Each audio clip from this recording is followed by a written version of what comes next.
Assalamualaikum warahmatullahi wabarakatuh.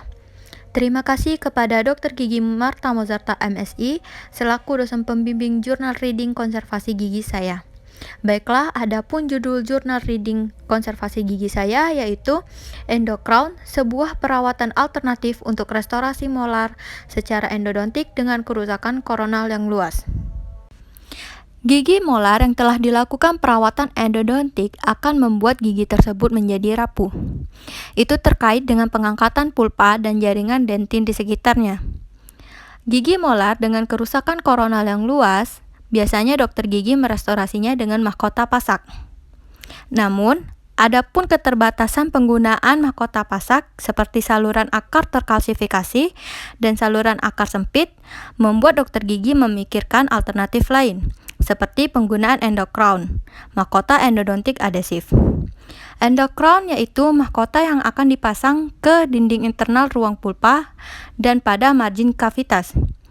Penggunaannya yaitu untuk meningkatkan retensi makromekanis dan retensi mikromekanis. Tujuan dari studi ini yaitu untuk menyajikan kasus klinis, di mana endocrown posterior yang estetik dan konservatif digunakan untuk merestorasi molar mandibula yang menunjukkan perawatan endodontik dan kerusakan koronal yang luas. Adapun kasus pada jurnal ini yaitu di mana seorang wanita berusia 23 tahun dirujuk ke bagian kedokteran gigi di UHC Sahlul Sauce untuk perawatan gigi 46. Ia mengeluhkan kerusakan koronal yang parah dan meminta dokter gigi untuk merestorasi gigi molar pertamanya. Tidak terdapat riwayat medis, dokter gigi melakukan pemeriksaan radiografi dan klinis, dan terdapat restorasi glass ionomer semen pada gigi non-vital tersebut atau gigi 46. Bisa dilihat pada gambar 1, dan pasien memiliki oral hygiene dan oklusi yang baik, terdapat pada gambar 2. Pada kasus ini, dokter gigi memilih untuk melakukan perawatan endodontik pada gigi tersebut, yaitu dengan restorasi endocrown. Restorasi sebelumnya dihilangkan terlebih dahulu sebelum dilakukan langkah selanjutnya. Dapat dilihat pada gambar 3. Keputusan prostetik adalah merestorasi gigi 46 dengan endocrown yang dibuat dari keramik litium disilikat, IPS IMAXI AD. Preparasi endocrown dilakukan dengan pengurangan keseluruhan pada ketinggian permukaan oklusal minimal 2 mm pada arah aksial dan untuk mendapatkan margin cervical atau cervical sidewalk dalam bentuk butt joint. Margin cervical harus supragingiva dan dinding enamel kurang dari 2 mm harus dihilangkan. Perbedaan tingkat antara bagian tepi servikal harus dihubungkan dengan kemiringan tidak lebih dari 60 derajat untuk menghindari efek staircase. Menggunakan cylindrical conical diamond bore yang dipegang sejajar dengan bidang oklusal untuk mengurangi permukaan oklusal. Kemudian, menggunakan diamond wheel bore untuk mengontrol orientasi pengurangan dan untuk menjamin bentuk permukaannya yang datar. Dokter gigi menggunakan cylindrical conical diamond bore dengan konvergensi oklusal total 7 derajat agar ada kontinuitas antara ruang pulpa koronal dan rongga akses endodontik. Bore diorientasikan sepanjang sumbu panjang gigi. Preparasi dilakukan tanpa terlalu banyak tekanan dan tanpa menyentuh lantai pulpa. Menghilangkan terlalu banyak jaringan dari dinding ruang pulpa akan mengurangi ketebalannya dan lebar garis enamel. Kedalaman kavitas harus minimal 3 mm.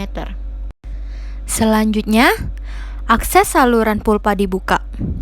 Guta perca dihilangkan untuk kedalaman tidak melebihi 2 mm untuk mendapatkan keuntungan dari saddle-like anatomy pada dasar kavitas. Instrumen non-abrasif diperlukan untuk menjaga keutuhan akses saluran. Tidak ada pengurangan dentin yang dilakukan. Struktur gigi yang tersisa masih kuat, dapat dilihat pada gambar 4. Dilakukan lining akses saluran akar pada akhir preparasi dengan glass ionomer semen untuk melindungi orifice. Dapat dilihat pada gambar 5. Setelah dilakukan evaluasi terhadap seluruh kavitas dan ruang interoklusal, dilakukan pencetakan gigi dengan teknik double impression menggunakan silikon tambahan. Setelah visualisasi dan analisis kualitas cetakan, selanjutnya memilih sheet keramik dan mengirimkan cetakan tersebut ke laboratorium. Restorasi resin akrilik sementara dilakukan dengan teknik blok dan disemen dengan eugenol free temporary cement. Dapat dilihat pada gambar 6. Endocrown dibuat di laboratorium menggunakan teknologi CAD/CAM dan diposisikan pada master case. Dapat dilihat pada gambar 7. Kemudian dilakukan try-in endocrown dan uji oklusi, penyesuaian internal dan proksimal. Setelah itu mengirimkannya kembali ke laboratorium untuk aplikasi coloran dan glaze. Selanjutnya, permukaan bagian dalam endocrown dietsa dengan asam fluorida, dibilas dengan air, dan dikeringkan dengan air sirin. Selanjutnya, lapisan zat penghubung silen diaplikasikan selama 1 menit dan dikeringkan. Rubber dam digunakan untuk isolasi. Kemudian, asam fosfat diaplikasikan pada permukaan gigi selama 15 detik pada dentin dan 30 detik pada enamel. Kemudian dicuci dan dikeringkan secara berulang. Diaplikasikan dengan bahan adesif dan dipolimerisasi selama 20 detik dengan light curing. Lapisan tipis resin polimerisasi ganda diaplikasikan pada prostetik endocrown dan kemudian dimasukkan ke dalam gigi dan dipolimerisasi dengan interval 5 detik sehingga mudah untuk membuang semen yang berlebihan. Setelah itu, dipolimerisasi selama 60 detik pada semua permukaan. Restorasi diperiksa untuk setiap permukaan oklusal yang tidak rata menggunakan instrumen finishing keramik. Dapat dilihat pada gambar 8 dan restorasi akhir ditunjukkan pada gambar 9. Dapat dilihat pada gambar 8 yang merupakan percobaan oklusi dan pada gambar 9 yaitu tampilan oklusal akhir setelah disementasi endocrown.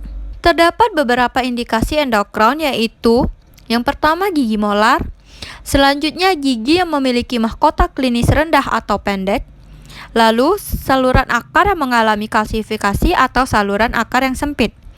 Adapun kontraindikasi dari endocrown yaitu adesi yang tidak memungkinkan, ruang pulpa gigi yang kurang dari 3 mm, atau jika margin cervical kurang dari 2 mm untuk sebagian besar kelilingnya.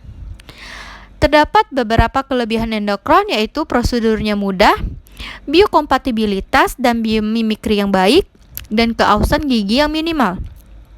Tujuan dari preparasi endocrown itu sendiri yaitu untuk mendapatkan permukaan yang lebar dan stabil menahan tekanan yang sering terjadi pada gigi molar. Permukaan yang dipreparasi sejajar dengan bidang oklusal. Ruang pulpa juga memberikan retensi dan stabilitas restorasi. Tidak diperlukan preparasi tambahan. Bentuk sadel pada lantai pulpa meningkatkan stabilitas. Kualitas adesif dan bahan bonding juga tidak meragukan. Saluran akar tidak akan menerima tekanan yang terkait dengan penggunaan post. Pada 2018, Dartora dan kawan-kawan menyimpulkan bahwa ekstensi endocrown yang lebih besar memberikan kinerja mekanik yang lebih baik. Perpanjangan 5 mm menunjukkan intensitas yang lebih rendah dan distribusi tegangan yang lebih baik daripada ekstensi 1 mm yang menunjukkan ketahanan fraktur yang rendah. Sebuah studi in vitro yang dilakukan oleh Taha dan kawan-kawan menunjukkan bahwa endocrown dengan pengurangan aksial dan shoulder finish line memiliki nilai ketahanan patah rata-rata yang lebih tinggi daripada endocrown dengan desain bud margin. Desain bud joint memberikan permukaan yang stabil yang menahan tekanan karena sejajar dengan bidang oklusal. Penelitian yang dilakukan Biachi dan Basting pada tahun 2012 menghasilkan bahwa endocrown lebih tahan terhadap tekanan dibandingkan mahkota konvensional indirect. Menurut Skaltis dan kawan-kawan, endocrown dapat menjadi alternatif untuk gigi posterior yang load bearing, sedangkan konfigurasi bilayer lebih rentan untuk mengurangi kegagalan fraktur beban. Seperti yang dinyatakan oleh Biachi dan kawan-kawan, endocrown memiliki fungsi dan estetika yang baik dan dapat menjaga integritas biomekanik gigi posterior non-vital. Sebuah penelitian mendapatkan hasil bahwa gigi yang direstorasi dengan endocrown lebih tahan terhadap tekanan ekuivalen dibandingkan post FRC. Tinjauan sistematis oleh Cedres Porto dan kawan-kawan mengevaluasi studi dan didapatkan bahwa endocrown lebih baik pada ketahanan dan kekuatan patah dibandingkan perawatan konvensional. Altier dan kawan-kawan menyimpulkan bahwa endocrown yang terbuat dari lithium disilicate keramik menunjukkan kekuatan fraktur yang lebih tinggi karena sifat adesifnya.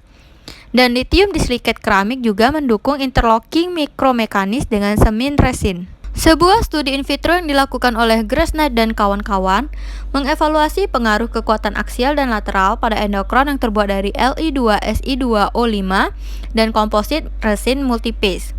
Dengan hasil tidak ada pengaruh kekuatan aksial. Pada pengaruh kekuatan lateral, komposit resin multiphase menunjukkan hasil yang lebih rendah secara signifikan. Pada 2018, Trips dan kawan-kawan menghasilkan pengaruh jenis bahan restoratif pada sifat biomekanik restorasi endokron dan didapatkan bahwa endokron memiliki sifat biomekanik yang lebih baik. Penelitian lain yang dilakukan oleh Skalski dan kawan-kawan disimpulkan bahwa endokron dengan bahan keramik logam memiliki sifat mekanik yang lebih baik dibandingkan zirkonium dioksida. Darwis dan kawan-kawan melakukan penelitian dengan hasil gigi premolar maksila yang dirawat dengan restorasi resin nanokeramik endokron memiliki adaptasi internal yang lebih baik dibandingkan yang direstorasi dengan endokron litium disilikat dan preparasi endokron dengan divergensi dinding aksial yang lebih kecil 6 derajat yang memberikan internal fit yang lebih baik. Dalam penelitian terbaru, Zoidis dan kawan-kawan mengusulkan polieter keton atau PEK sebagai bahan kerangka alternatif untuk restorasi endokron. Mereka menunjukkan bahwa modulus elastisitas dari kerangka polieter keton 4GPa yang dilapisi dengan resin komposit indirect dapat mengurangi gaya oklusal yang melindungi struktur gigi lebih baik daripada bahan keramik. Menurut Belflem dan kawan-kawan, bahkan dengan adanya kehilangan jaringan koronal yang luas atau faktor resiko oklusal, endokron dapat menjadi restorasi yang baik untuk merestorasi gigi molar dan premolar yang rusak parah. Endokron merupakan alternatif perawatan untuk gigi molar yang dirawat secara endodontik. Terdapat kelebihan endokron, yaitu yang pertama, preparasi yang sederhana dan dapat dilakukan dengan cepat, lalu saluran akar yang tidak terlibat, dan terakhir posisi supragingiva dari margin cervical yang melindungi periodontium marginal. Endokron itu sendiri yaitu restorasi yang konservatif dan estetika gigi posterior non-vital. Demikianlah penjelasan dari isi jurnal konservasi gigi saya pada kali ini. Saya ucapkan terima kasih. Wassalamualaikum warahmatullahi wabarakatuh.